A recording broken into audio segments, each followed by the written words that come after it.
So I just want to welcome everybody and say thank you for coming to our session. And I want to also apologize for our for the DVC academic, Professor Lawack. Our rector has taken ill, and so she had to step in. And so now she has a full diary, and she's in a Senate Appointments Committee for our Dean of Education. And I was saying to her, it's more important for her to be there so that she can make sure whoever they appoint and ask the right questions about community engagement and institutionalization and broader impact. So she apologized for not being able to be here, and wishes as well. So just from apologies. Then I hope that this is going to give you some idea of new ideas and points for developing contextual specific graduate attributes. I think I mentioned earlier when we were having a discussion, the great thing about the previous presentation was that it linked very well with the graduate attributes. And I think what comes from that, the one point was talking about the suggestion of developing competency levels for universities and workplaces. And I think the graduate attributes allows us to be able to do that. So in the chat box, we put in a question just to ask what describes your opinion of graduate attributes. And I think because you're the only one here, Michelle, maybe you want to just tell us what you think about graduate attributes instead of us, sorry that we're putting you on the spot now. That's okay. I don't see the question in the chat. Can maybe you just tell me what it is again? Okay, so all we wanted you to do to put into the chat box is just one word that describes your opinion of graduate attributes. How do you see it? Do you think it's a good thing, a bad thing? Just what comes to mind when you hear the word graduate attributes? Honestly, I don't know. And just to give you reference, so I'm kind of like a professional. I work at the University of Arizona in societal impact. I am also a graduate student. Oh, wonderful. Good. That's wonderful. Yeah. So wonderful. in education. Okay. Okay. So we, when I think of graduate attributes, if I must just, talk about my own opinion about it, I like the idea of graduate attributes because it forces people to think about what is it and to be clear about what it is that they want students to walk away with. What is the competencies, what is the learning? And so for me, I love it because I feel, especially if you haven't been, like you are in education, but a lot of people haven't been trained in teaching, and they become professors and they work in higher education. And I think graduate attributes is just a nice kind of, somebody calls it signpost, but a means of facilitating the understanding of what it is that you'd like to develop and what you want as an outcome. I don't know if you want to add anything, Cornel, to that. Just in general. I think one of the main things, if you were a group of 10 or 15, like we expected, Michelle, then 9 times out of 10, when we do these workshops, people don't really have an opinion yet, or some says, I'm here because I want to know, or I heard of it, but I don't have first-hand experience, which is the reason why we thought, let's do a workshop. It's highly intensive, to really work on graduate attributes, people who has to insure for it at universities. Not all even does it, but those who insure for it, it takes them to 5, 10, and 15-day workshop sessions. It's much more heavy stuff than even strategic planning. And so that's why we ask people this difficult question to say in the chat. And then if there were more of you, the chat would have sort of been semi-empty, or people would have put a question mark. And it's because when you when you hear the word, you have sort of an idea, but not yet an opinion. And it's because you're not exposed to it. So the purpose of this workshop is to say, what's the basics? Let's just give you some grounding. And then you can go into the highly technical, intense stuff. Yeah. And it's much easier for people in education. I know from Priscilla and her own background, she inducted me in 2006. And you will see we touch on Bloom's taxonomy. So there's maybe going to be a lot of words that you will Google after tonight. But at least, hopefully, after tonight, you will have some basics to say, it's not rocket science, but let me see what I can do and bring a change. So you were on the spot, but you were correctly on the spot, if that makes you feel a bit Yeah, more it wasn't it.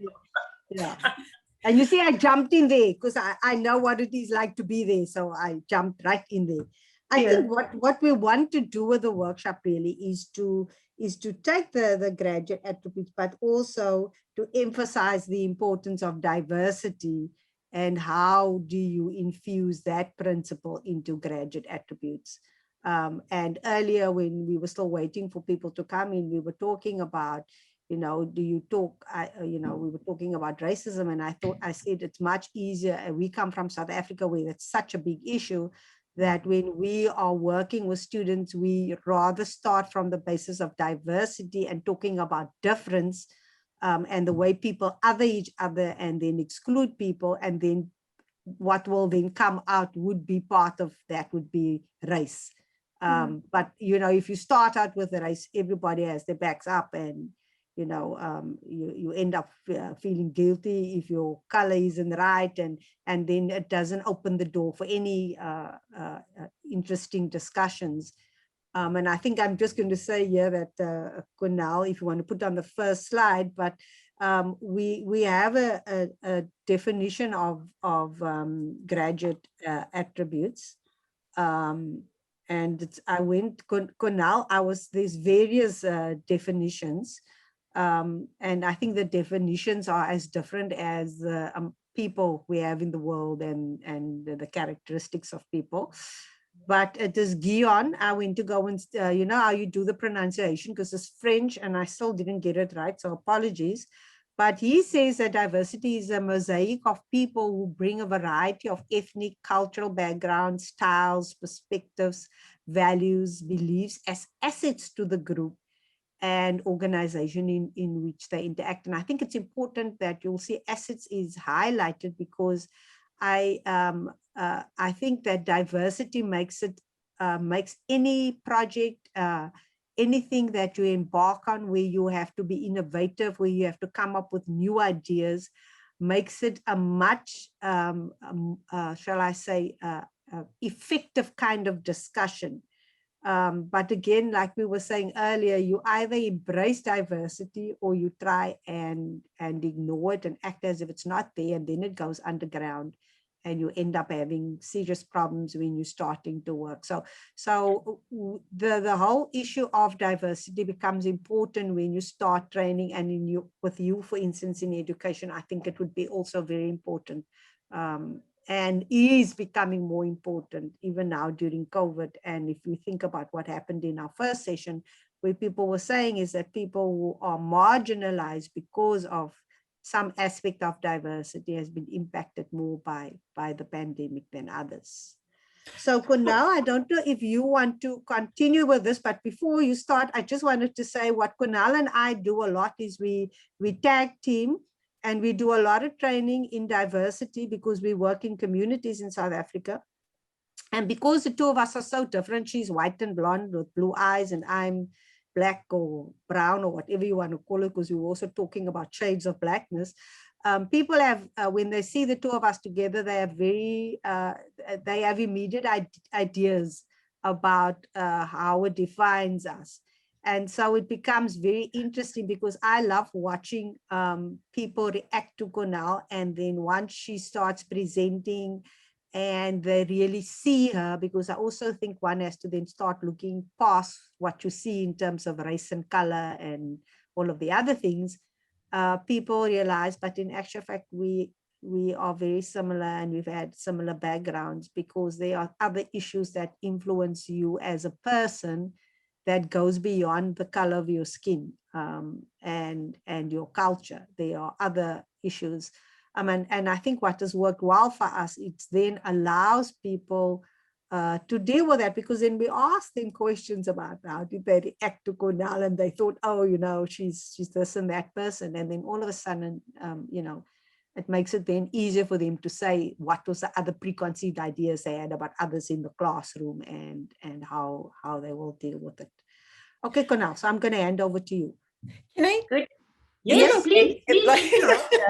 So I think one of the reasons why I had difficulty answering the question is that, and I think this is really important, I don't feel like I have a genuine language to talk about the types of attributes that are needed around diversity, because so many of the words that we use have become buzzwords.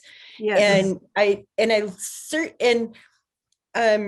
interested in your presentation today, because part of my job is to work with research teams. And I play like various roles. I'm from an office, a centralized office on campus, and occasionally I get sucked into teams, and I'm on one that's a graduate training project.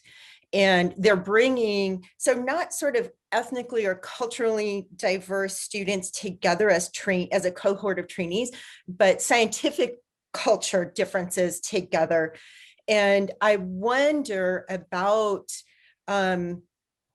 what needs to be developed in the graduate students to understand, because there's a research question in there about how do voices get recognized as diverse voices get recognized as furthering the science that's being developed from these two separate science fields coming together, right? And we actually have a social scientist on our team, who is looking at the social science of team science. And what that looks like. But so I'm interested, and I love kind of boiling down and asking questions that we sort of take for granted at the surface level. And Cornel, what you said like really resonated with me, that like, yeah, we think it's really great, but what exactly am I talking about? And, there really aren't good conversations that are happening at the table. And that's one of the things that I bring to teams is to listen for what they are glossing over and don't realize that they're doing that. So I just wanted to put that out there. No, that's great. That's great. Yeah. I think you raised very important points in, especially, you saw, I said, yes, good. If you have a social scientist on the team, being a social scientist, being a sociologist, I often say to students, sociologists are very important because they must look at issues such as the strata, the stratification, which is classification. Yet, if a social scientist lose their way, if they lose their pluck, so to speak, as we say in South Africa, things can go horribly wrong. The very apartheid system of South Africa was the brainchild of a sociologist, because we're supposed to look at classification. If you go to an extremity of classifying people beyond the classification factors, it goes into prejudice, it goes into all sorts of exclusion. And so you need a social scientist, but this is why we started working with diversity, to say, don't assume if you're a social scientist, you're fully aware of all the strata, of all the classifications. More so, like you say, when it's in the peer sciences, where people, you can't expect them to be exposed to it if they've never been exposed to it. Yet, we're all members of society. And so we've learned, even at University of Western Cape, our history is about bringing this change in South Africa. And we've learned at the university don't, because we are a radical university with a radical history and culture, assume that we will not, like you say, sort of deviate or not want to speak of something. Priscilla shared earlier on how you use the word the othering. You know, there's many ways of using a word just to break through all these parameters that's coming. Because to bring change, you need radical legislation, yes, but in that radical legislation, it comes to a point where you're scared to use certain words, etc. And so we've learned at UWC, although we've gone through graduate attributes and the development thereof, we've learned that it's superficial, or it's sort of just touching things, because the underlying factor of graduate attributes is to send out a graduate that is ready for the workplace, that brings about real change in society. And real change means social inclusion, social equity, all of that, and all of that, inclusivity, equity, all of that means diversity sensitive.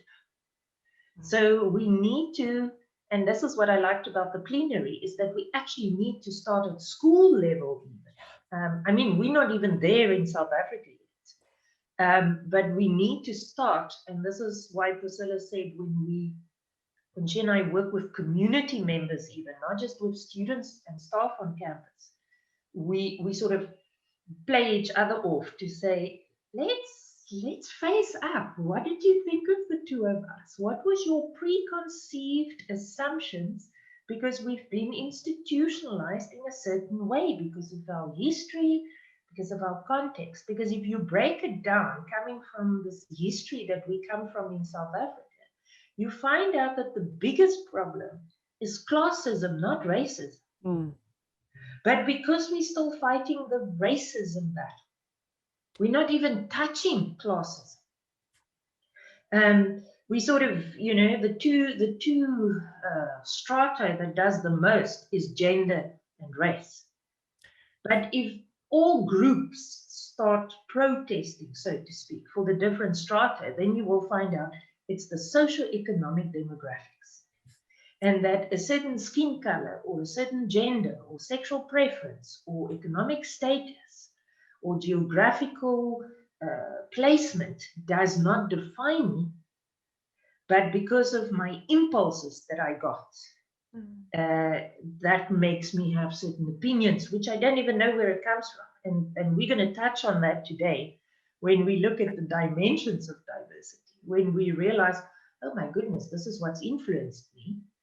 And I have a choice. That's the wonderful thing about it. If I choose to break out of it, it's not easy. Priscilla and I do training on developing personal diversity statements. It rocks your boat. It takes you a lot of time to develop your own one. It's something you reflect on all the time. It's something that's so valuable if you can make young kids, grad students, scientists, everybody develop this diversity statement, because it makes you sort of almost keep a timeline of your diversity opinion, the shift. So it's like a mirror to say to you, why are you shifting positively? Why are you stagnating? Or why are you sort of backlashing? Why are you, regressing? Why are you going back to things? And then you find it's because of certain impulses in society. So it's always a toss-up. If you do a workshop like this, do you say to people, this is graduate attributes, ta-da, or do you say, no, let's start with diversity, make you turn inside out a bit, and then say, now how do we put that into graduate attributes? Because nobody is explicitly pushing for universities to say graduate attributes must touch on diversity. Some sort of superficially touch the surface and imply, but we are thinking about social inclusion and equity. But if we don't radically push for this, and it comes in when you say to people, what's the diversity issues? Why do you think the way you do? So it's first self-discovery, so that you can then bring it across, like you say, in the teams that you work with. So I'm hoping that a little bit of this, there's different games that we play. There's even a bingo game for diversity that we came across when I had some training 2 years ago in the States. But there's lovely things you can do with teams to say to them, let's tackle the things we don't want to talk about. And in South Africa, that's often the case, where there's dialogue is so important, and yet at times we are too hurt or we are too scared, or both. There's even the part of the guilt. People often say to me, but I feel guilty. How do you handle that as a white person in South Africa? How do you handle the guilt? And I always say to them, I am aware of guilt. I am aware of the feelings of pain that I sometimes had of those that's gone before me.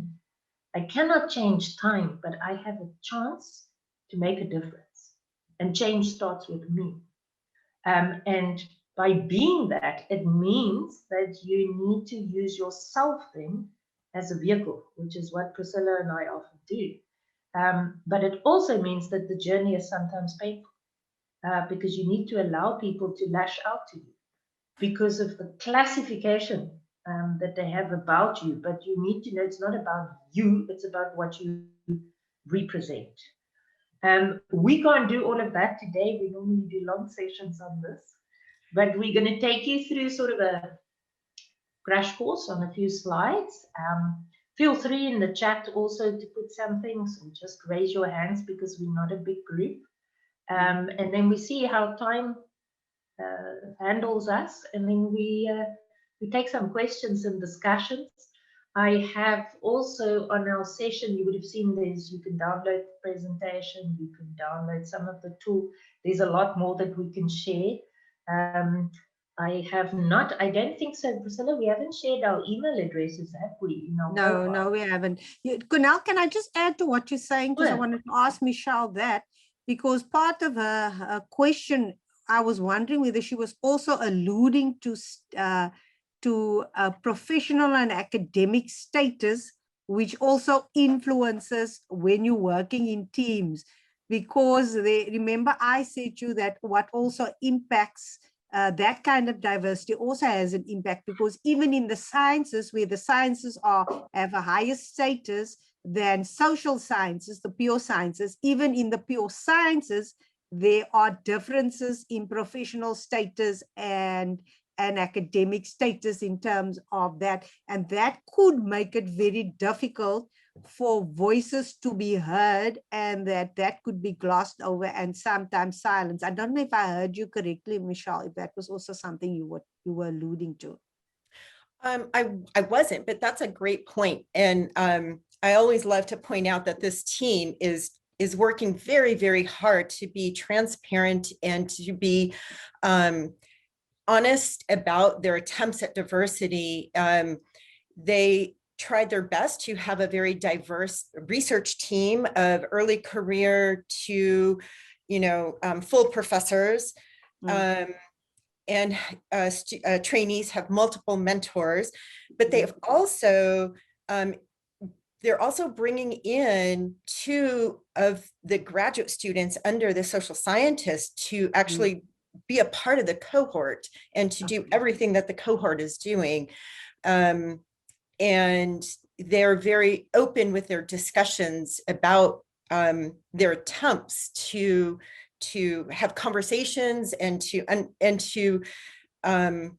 understand what environment is best for their students, and I think that it goes a long way to show their processes. They're very much about documenting the processes that they're doing and being open with that. Okay, great stuff, thanks. No, that's a good start. We always say that if there's a willingness or an openness, that's something you can work with. It's far worse when people show up but not step up.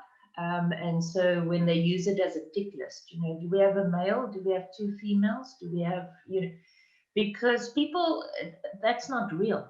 And this is why we say it's so important to go through this journey of self-discovery and to understand not just what's diversity, but to understand a little bit about how's your wiring. So we share 2 slides now on that, and you can use these slides. There's no copyright or anything on it. Please feel free to use it. You'll be surprised what comes out. We've had seriously good processes in our Faculty of Natural Sciences with pharmacy, etc., and biochemistry. I sometimes find the scientists are easier. If you expose them to this and there's a willingness, they're so good to go systematic and want to change. Where the social scientists are a bit wary of change, maybe it's our background. Okay, so one of the first things, and we'll do it, we've got 40 minutes left, but it's something that you just keep in the back of your mind. When we talk about diversity, to what degree are you comfortable, you as an individual now, and you can pose this to your teams and to your grad students, to what extent are you as an individual comfortable to changing your own cultural beliefs? You see, this is the thing, because we look at the other, or the other ring even, which is the worst scenario, but it's about me. Others must change to fit me instead of me having to accommodate and being inclusive. So it's always a nice way to start with people, is to say, let's think about it. To what extent are you comfortable when you are expected to change your cultural beliefs? In South Africa, especially if you work with the previously advantaged white race, and even males and certain economic status. And so we say to them, and to what extent do you expect others to change? Now, sometimes we don't ask people to share this yet. Some groups are keen, others are in day one not yet keen to share. And you must just send your group to see how ready they are. We do, and this is why our first and last slide has got the mosaic colors, because a mosaic is awesome, it's beautiful. A mosaic is a piece of art. It's made out of beautiful cut pieces, but those cut pieces can cut and draw blood and pain. But if they worked beautifully together, there's something that's appreciated by others. And so if you can channel diversity to a platform where people understand and come to a point of just integrating and hearing each other, even if I don't in the beginning agree, but just open up to hear, then it becomes an asset. So the more diverse you are in a team, you probably know that from your diverse team, the richer the contributions, because everybody drives their own point, that's fantastic. And this is why we even find the benefit with multidisciplinary teams. So why can't we have multi-diversity disciplinary teams? So the interaction is key. If we look at the definition that Priscilla shared on the previous slide, the interaction is key. If there's no dialogue and there's no ground rules of opening up and saying to what extent am I comfortable or expect others to change, it won't work. So preliminary to start with diversity, and you'll see we build on the next 2 slides. It gets a bit complicated, but preliminary, just say to yourself, diversity can be 2 clusters. It can be the primary cluster. Those things I cannot change. I cannot change my race, my skin color. I cannot change my gender, although science is helping us to even change skin color and even change race. But there's certain primary things I cannot change. And then there's a secondary cluster on things that I have sort of a choice. I can make some changes. So this is again, we would have given everybody a chance. And I think if we speed it up and not give you 10 minutes, make a few notes for yourself on answering those few questions. So don't spend the 2 minutes and the 4 minutes on it. We would not have asked participants to share, just to ask them to do the activity. Those who wanted to share would share tonight. But one of the first things you can do with a group is to say, let's start touching the tip of the iceberg here. Let's go and say, how do I break down the diversity iceberg? Because what you see above the water is a tip of what's really going on. And you started by first saying to yourself, what are the different characteristics that makes people different, in your opinion now? So we give you a few examples: race, hair color, size, so it's the things you can see, physically see. It's the one that we said Priscilla and I play on people. And we sometimes role play it.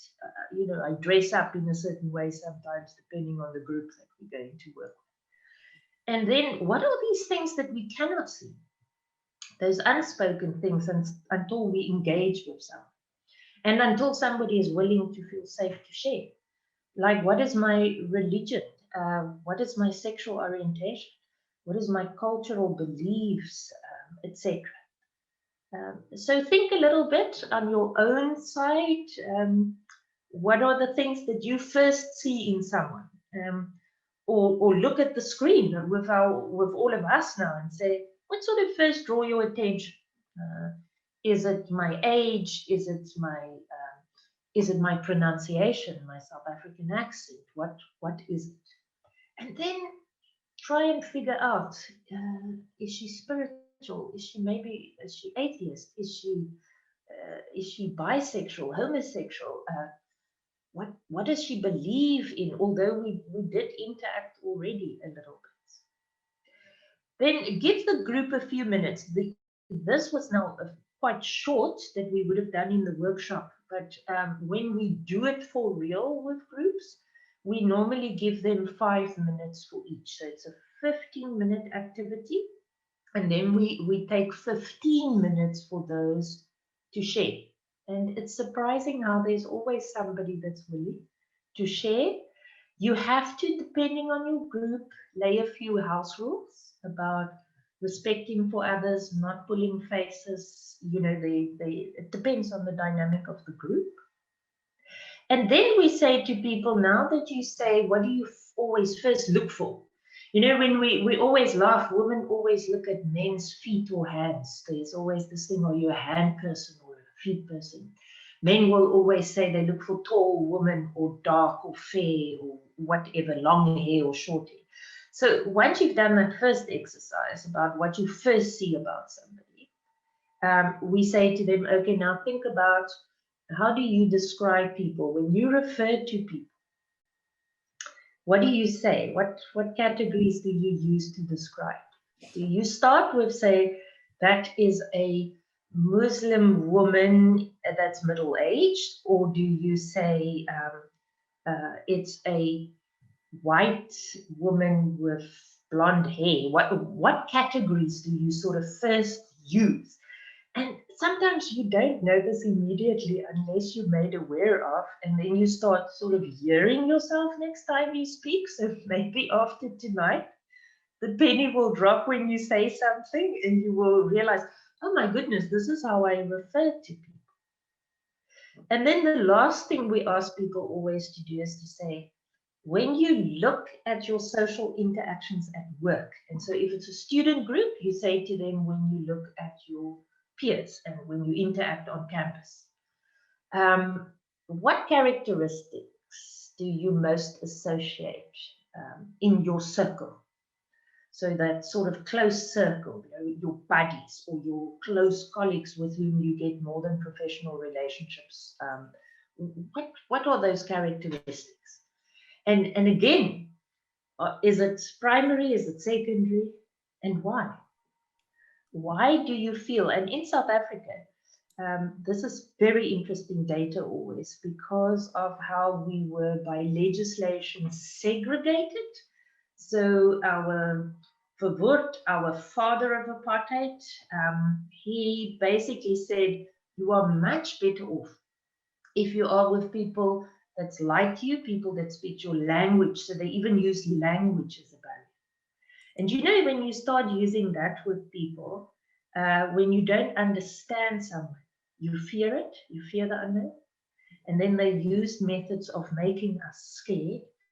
And once you couldn't understand someone, they put skin color to it. So in our young, what we call free-born babies, our free-born adults, we're 25 years into a democracy, they don't even know about this stuff, but they grow up in a household where some of us carry that institutionalization. So our young grad students at the moment are carrying a classification that makes no sense to me. It's like sometimes you find somebody follows a specific religion because of what happens at home, not because it makes sense to them. Political orientation, all of that. So here comes the tricky part. This is normally, you can do a whole session just on this slide, but we're going to touch on it very briefly. The different diversity dimensions. And so the first one we have is dimension 1, which is the personality. The personality dimension, and you can read more, you can download our PowerPoints, but you can click on this link. There's lovely tools, etc. on this website also. But your first one is my personality, who and what I am, before I'm sort of introduced to this new concept that we are doing tonight, is that my personality is made up of things I like and dislike, yes, my values, etc. But where did they come from? They came from this internal dimension. Because this internal dimension is where I became aware of my age, my race, my ethnicity, my physical ability, my sexual orientation. You know, some of these things we always laughed at, and we had Madiba, that was sort of our father of democracy. So he always said, no child is born with hate and with racism in them. We get institutionalized by it. So the internal dimension is to a big extent responsible for developing our personality. The funny thing is, although this wheel centers around my personality, I can break free from it. I can change my personality. I have complete control over it, but it's a journey, because it's a journey that starts at the age of 2 or 3 years of age. And then I have my external dimension.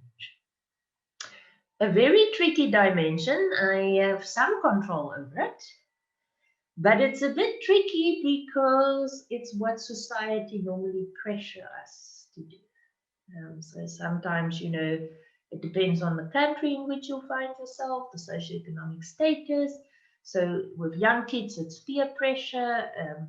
In a discipline at faculty, it can be a certain science that pushes another science. And then our last dimension is the organizational dimension, which is the world of work, so to speak. But even there, diversity, inequality, etc., plays a role. And sometimes, I mean, at the organizational, at the work dimension, it becomes a very hidden issue, because sometimes we call it you suck up to someone for favoritism, for that you get promotion, etc., or to avoid being discriminated against. This is a very hard dimension to take on. But we believe that if we start with graduates, and like we've heard in the plenary tonight, start even at school, that it becomes a way of life, we will change the organizational dimension. But organizational dimensions is not going to change by legislation only. And we know that in South Africa. We have affirmative action, we have all sorts of policies, and when you do the data, it's never, if you look at women in academia, they all at what we call the glass ceiling. You know, they progress to a point and no further. And then there's lots of reasons, yes, but they have children. There's many excuses. So this slide is very packed, but it sort of gives you dimensions that people must become aware of and say, how do we tackle it? And we tackle it by doing this previous slide a little bit. And then we say there are 4 dimensions. And how do we deal with those dimensions? So I'm going to pause and hear if there's any input or questions or comments before we now tackle Okay, so what's graduate attributes and what's the purpose of it and how do we align that with diversity? Is there anything you want to add or question, Michelle? Anything at the moment? No. Okay, so you're going through death by PowerPoint. Cool. So when we start with what is the purpose of graduate attributes? At an institution of higher learning, the first point is that it is quality assurance standards for programs. So it's a tick list. Huh? It's is the student competent in the following? And so you'll see now we distinguish between university graduate attributes and then program or discipline specific graduate attributes. But overall, whether it's the university ones or whether it's program specific, it's about a tick list of is the graduate socially sensitive, culturally diverse, are they skilled, are they knowledgeable, are they ready for the world of work? What they also are is that they are statements of the expected capability. So we check it to quality assure and to say, please employ graduates from this institution because, or please do research projects or fund research projects of this institution because this is the caliber of grad student or of researcher, etc. But for a graduate, for the student itself, it's also about their capability. It's sort of a CV, so to speak. So that curriculum vitae. Now, what it also does is it ties with the outputs. So I will have my institutional attributes, and then I will say, okay, but if I bring it down to discipline or to program, degree-specific programs, then it's actually what I put out, what I transfer to the students. And it's what they must get out. It's what they must take with them to the world of work. So if we know that, then it means it can be linked to exit level outcomes of a specific degree program. But nobody looks at, is the alignment between what the university brand is, that everybody says, oh, that's a person from Mizzou, or that's a person from York, or it's a Harvard graduate, or but it is in a sense that you want people to also know that we send out a certain person, and that we also, like, we are known at UWC as a very radical university. But how do you bring that radical part still into the new post-apartheid university?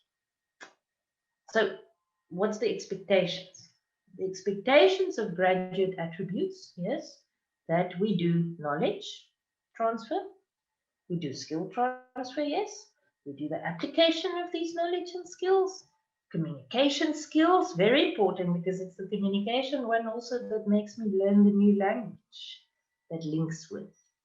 Are we looking at linking the chain? And why we use this graphic is because a chain is only as strong as its weakest link. And the weakest link currently in graduate attributes globally is that we're not pushing to explicitly talk about diversity. And that if we can link the previous four that people publish about in graduate attributes, what it is, what should it do, all these wonderful things that we touched on now. If we can achieve these four in a linked manner with diversity, we can create that diversity conscious, then we really send out socially responsible and culturally diverse graduates. Then we change that fourth dimension, the world of work.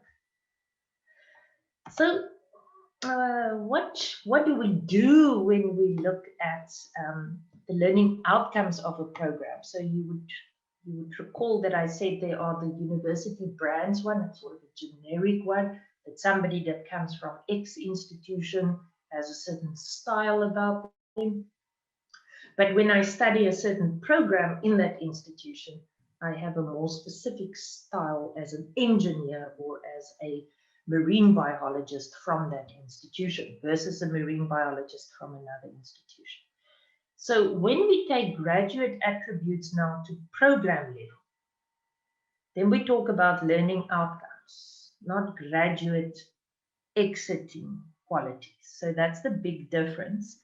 And this is sort of very technical, but it's how, if you do this workshop in the beginning with your teams, just so that they understand the two levels of attributes and the importance of diversity, then you're 80% okay, because the rest is just highly technical stuff, and there are many templates and guidelines for it.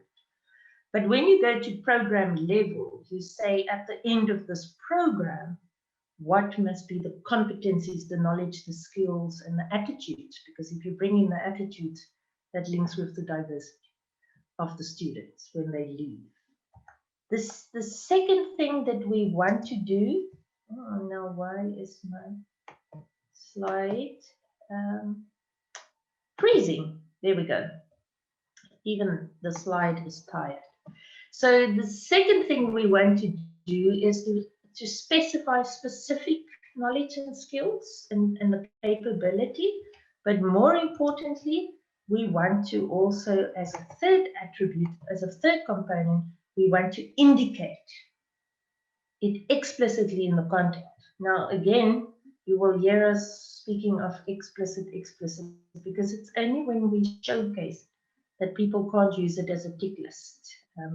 And so the next part of a program graduate attribute is that it also makes the student responsible for their own learning.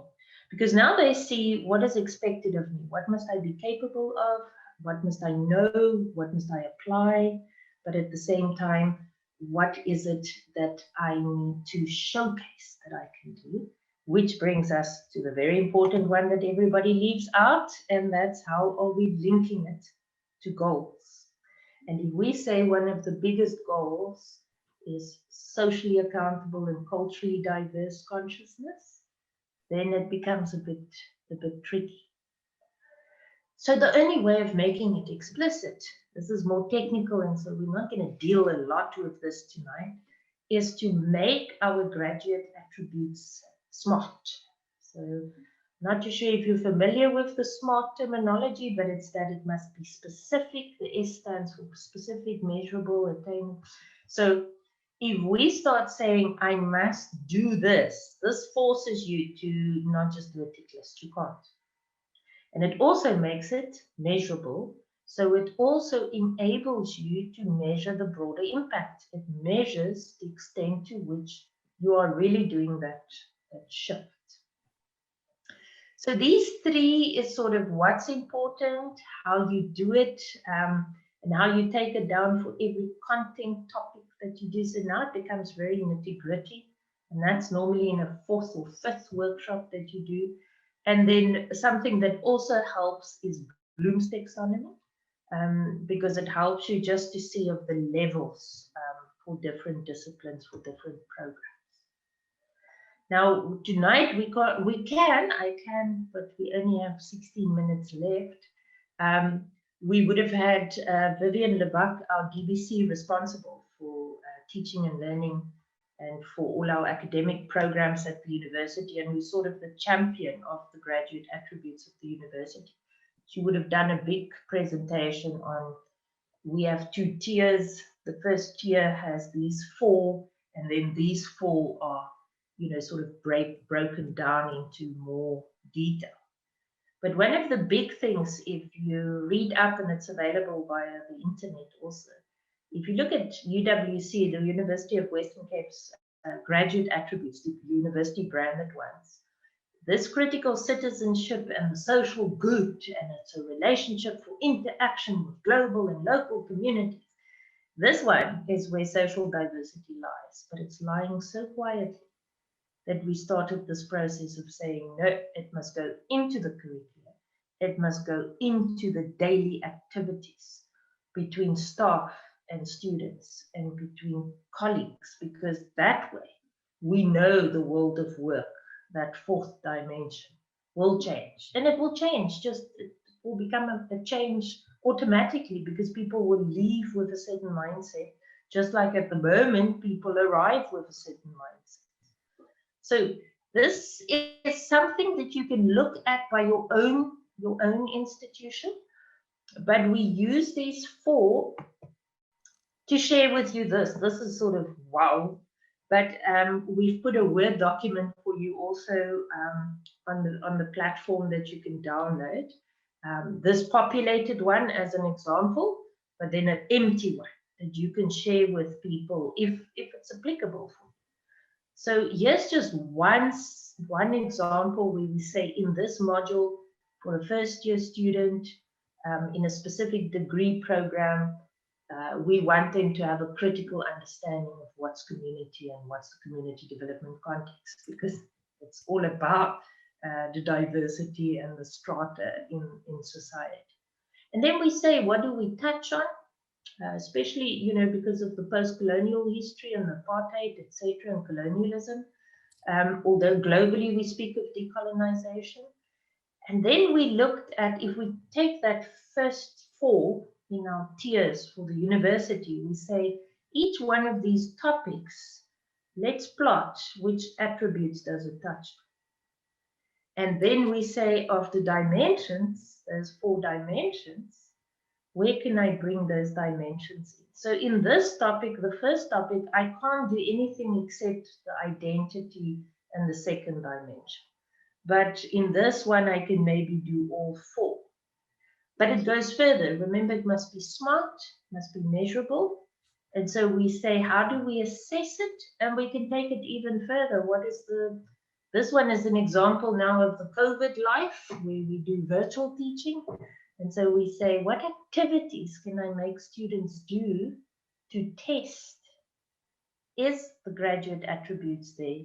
Is the diversity put explicitly in the quiz at the same time of touching on the history of, say, community development?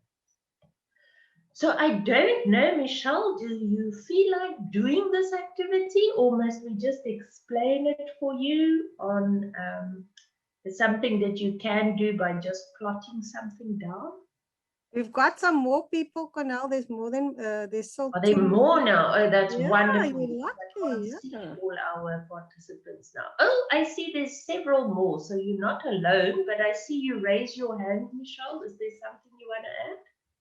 I do have a question. And maybe this sort of crosses in between cultural competencies and communication. But when I think about some of the disciplines around the environment and water, and especially for us here in Arizona, you know, there is a big push to recruit and retain Native American students, Hispanic students, Latino students, right? But there isn't, what I don't see happening is how do we authentically bring in perspectives of science that are not necessarily aligned with, say, the Western way that we do science, especially around like issues of water, right? So relationships with water, collection of the ways that we can collect water and what we can do with water and things that we find in the environment. But like, how does that attribute for a graduate student, what does that look like? Because they're being trained in particular ways of doing science. And particular ways of doing things. And when I think about sort of diversity coming together, sure, as long as you don't bring your way of doing science, you can join what we're doing.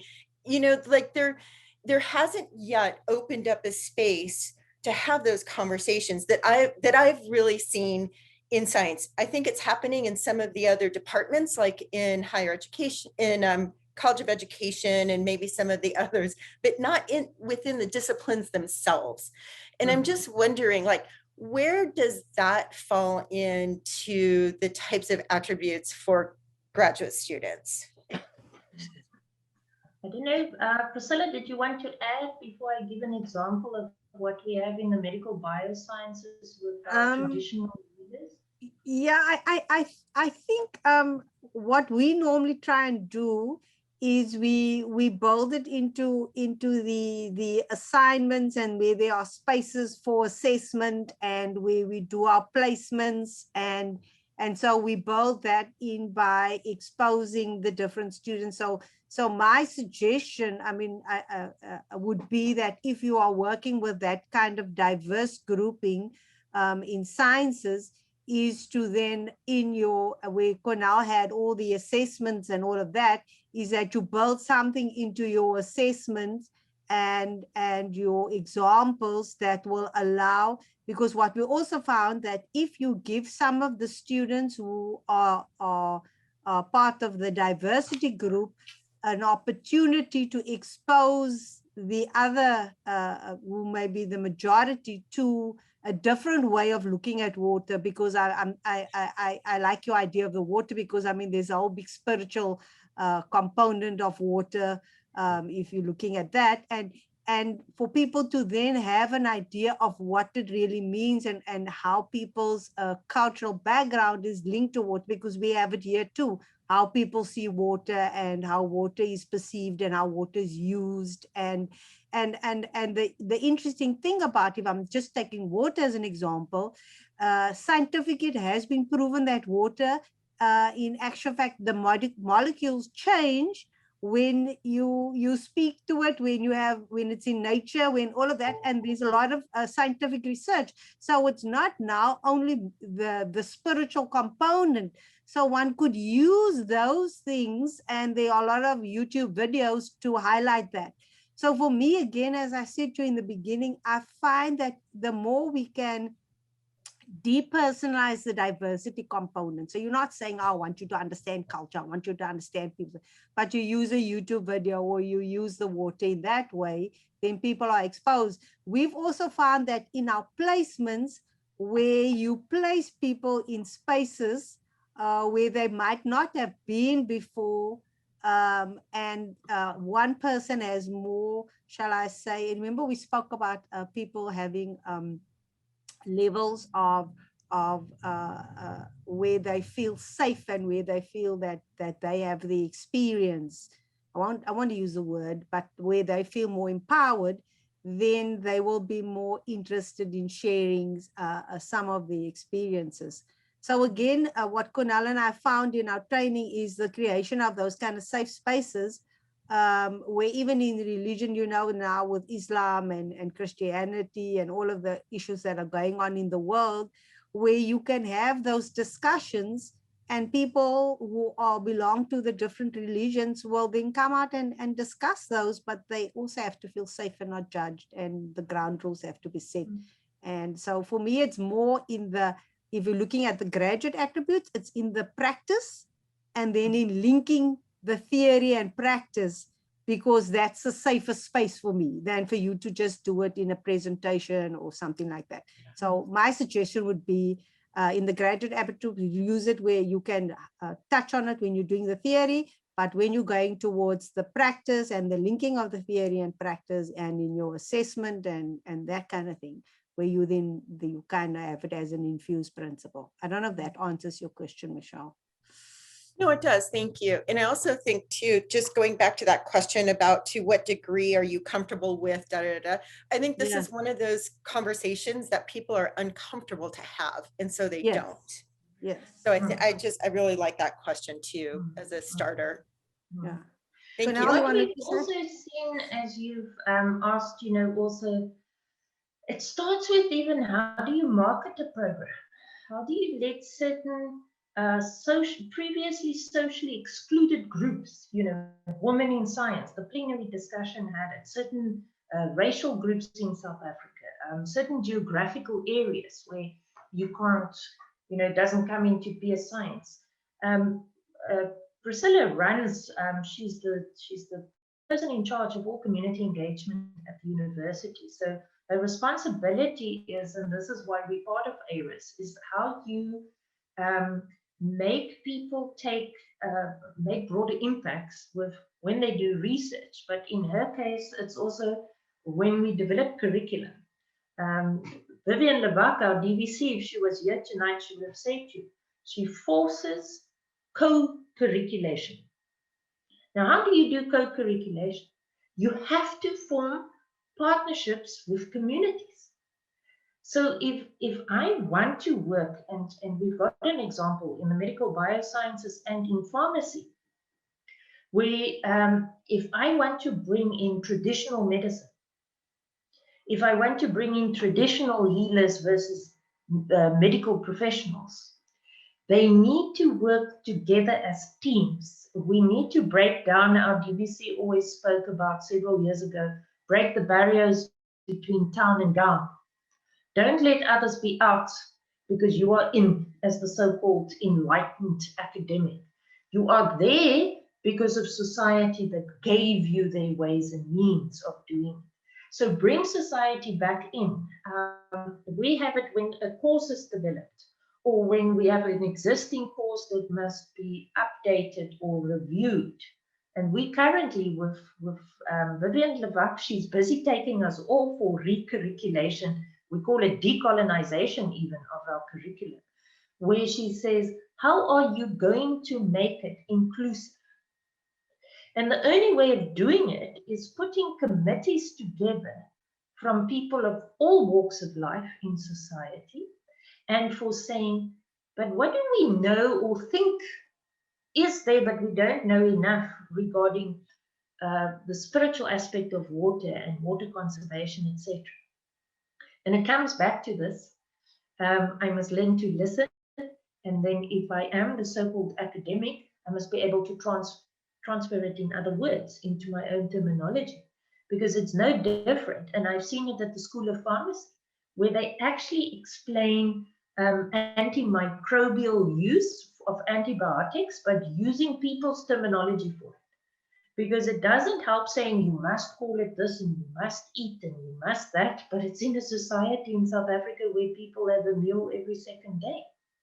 So the only way is to bring in partners, community partners, instead of saying we, the expert, brings the change in community. No.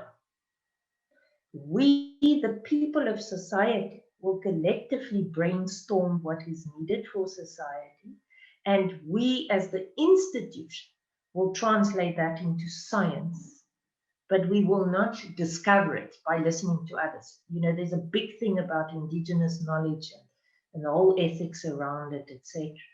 So the best way is start getting people to become diversity sensitive, diversity conscious, like we've started tonight, with some tricks and some tools. And then when they are more aware of themselves, say, okay, let's try, do the same workshop with a few prospective community partners. And when the two parties are aware, when there's that safe space, say to them, okay, now let's talk science. Now let's go in for the battle. Let's each push our own ways and means and say, but how do we bring this into curriculum? Or how do we bring this into advertising? We have people coming to co-present certain lectures, everything, but it can start with even packaging the curriculum, and then out of that curriculum say, how does it translate into our graduate attributes, into our program attributes? So we have a few minutes, 90 seconds to be exact. They said we can go a bit over time, but we want to be respectful to people's time. And so we have a few take-home points. I don't know, Priscilla, do you want to go through those, or do I just highlight them? What's best for you?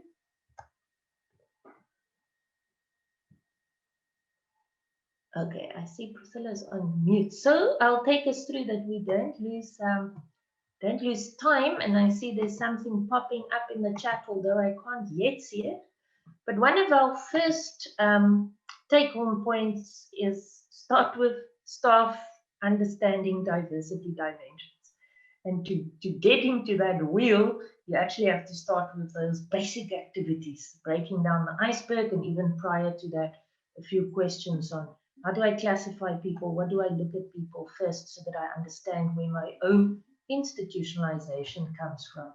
because of my past life or my past experience. Then my second take-home point, I take home to start aligning my institutional brand, my overall university graduate attributes. How do I translate that into my program-specific graduate attributes? But if I bring in that link, the diversity dimensions, and we've just now, with your question, Michelle, we've taken a good example of partnerships, of engaging with communities and bringing them on board when we develop our programs or even marketing our programs. Then the next thing I do is I plot my assessment criteria and my activities. So it's the nitty-gritty. It's that table that we have, that very complicated one on the slide, but that we shared a Word document of.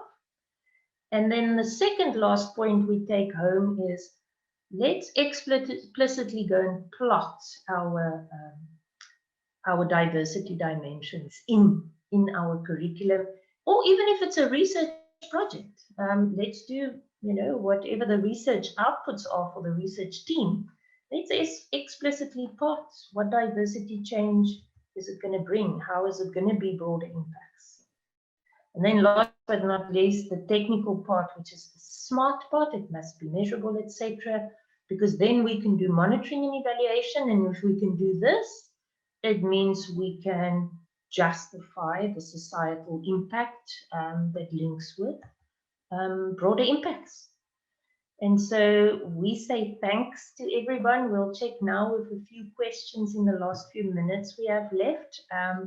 We share with you the slide of saying thank you.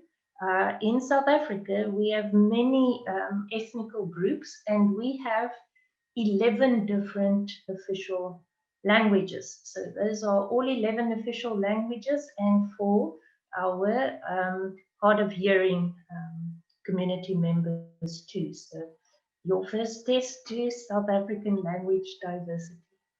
Thanks very much. Let's see what the chat box are saying. Thanks, Cornel. Cornel, there's nothing in the chat box. Michelle had to go to a meeting, so she's left, and she said thank you. So I don't know if there's any other questions. So yeah, I know some of our colleagues had joined us a bit late, but everything is on the platform, on the ARIS attendee platform, and this has been recorded, so you can even listen to it.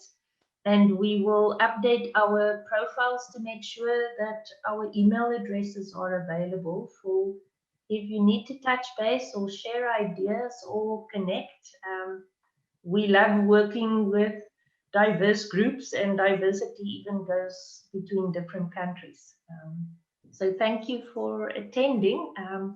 It's late at night for us. You still have a lovely day ahead for the summit, but thanks from my side. Priscilla, anything from your side? No, I just wanted to say thank you. It was exciting to do this, and I really enjoyed it. And thank you for coming, Teresa. Yeah, I'm sorry I was late. I'm dealing with graduation things and was Oh, trying no, to use lunch break to solve something, and they dragged me into another thing, and I was like, I have to be back. So I'll catch up on the front part, but I want to say this was really interesting, and I really love the worksheet. So thank you very much for that. Sorry I wasn't able to be more engaged, but no problem. It's always nice to have a few more people. So thank you. And then I want to say thank you to our session host, and I want to say thank you to Cornel. And we had our and for translating also. Laurel, thank you for translating for us, but thank you very much. I think Cornel and I enjoyed doing this. Yeah. Hey, Cornel? Yep, it was fun, and we know we share with you all the pressure.